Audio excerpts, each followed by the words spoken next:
بسم اللہ الرحمن الرحیم۔ شروع کرتا ہوں اللہ تعالیٰ کے نام کے ساتھ جو بڑا مہربان نہایت رحم کرنے والا ہے۔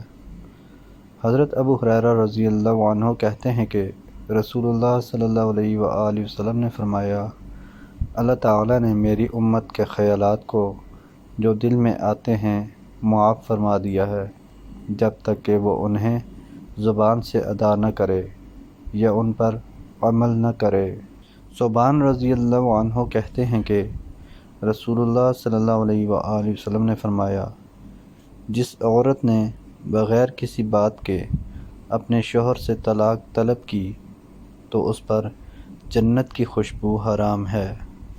حضرت ابو ہریرہ رضی اللہ عنہ کہتے ہیں کہ رسول اللہ صلی اللہ علیہ وآلہ وسلم نے فرمایا، عورت کی مثال پسلی کی ہے، اگر تم اسے سیدھا کرنے لگو گے تو توڑ دو گے، اور اگر اسے یوں ہی چھوڑے رکھا تو ٹیڑھ کے باوجود تم اس سے لطف اندوز ہوگے۔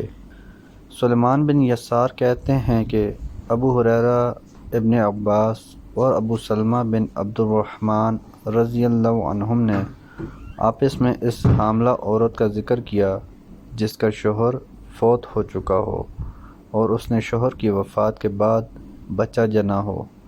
ابن عباس رضی اللہ عنہما کا کہنا تھا کہ وضع حمل اور 4 ماہ 10 دن میں سے جو مدت بعد میں پوری ہوگی اس کے مطابق وہ عدت گزارے گی، اور ابو سلمہ کا کہنا تھا کہ جب اس نے بچہ جن دیا تو اس کی عدت پوری ہو گئی۔ اس پر ابو ہریرہ رضی اللہ عنہ نے کہا، میں اپنے بھتیجے یعنی ابو سلمہ کے ساتھ ہوں۔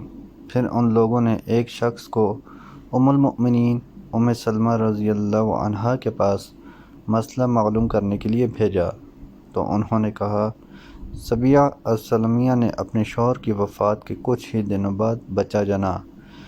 پھر اس نے رسول اللہ صلی اللہ علیہ وآلہ وسلم سے شادی کے سلسلے میں مسئلہ پوچھا تو آپ نے اسے دم نفاس ختم ہوتے ہی شادی کرنے کی اجازت دے دی۔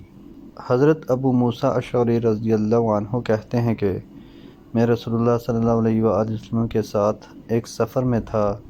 جب لوگ مدینے کے قریب پہنچے تو لوگوں نے تکبیر کہی اور اپنی آوازیں بلند کیں۔ رسول اللہ صلی اللہ علیہ وآلہ وسلم نے فرمایا، لوگو، تم کسی بہرے یا غائب کو آواز نہیں دے رہے ہو، بلکہ جسے تم پکار رہے ہو وہ تمہارے اور تمہاری سواریوں کی گردنوں کے درمیان ہے۔ پھر رسول اللہ صلی اللہ علیہ وآلہ وسلم نے فرمایا، اے ابو موسیٰ، کیا میں تمہیں جنت کے خزانوں میں سے ایک خزانہ نہ بتاؤں؟ میں نے عرض کیا، وہ کیا ہے؟ آپ صلی اللہ علیہ وآلہ وسلم نے فرمایا، وہ لا حول ولا قوت الا باللہ ہے۔ محترم دوستو، اللہ تعالیٰ سے دعا ہے اللہ تعالیٰ ہمیں ان حدیث پر عمل کرنے کی توفیق عطا فرمائے۔ اللہ تعالیٰ ہمیں دونوں جہانوں میں کامیابیاں عطا فرمائے، آمین یا رب العالمین۔ ویڈیو کو ثواب کی نیت سے زیادہ شیئر کریں۔ جزاکم اللہ خیرا کثیرا، والسلام علیکم ورحمۃ اللہ وبرکاتہ۔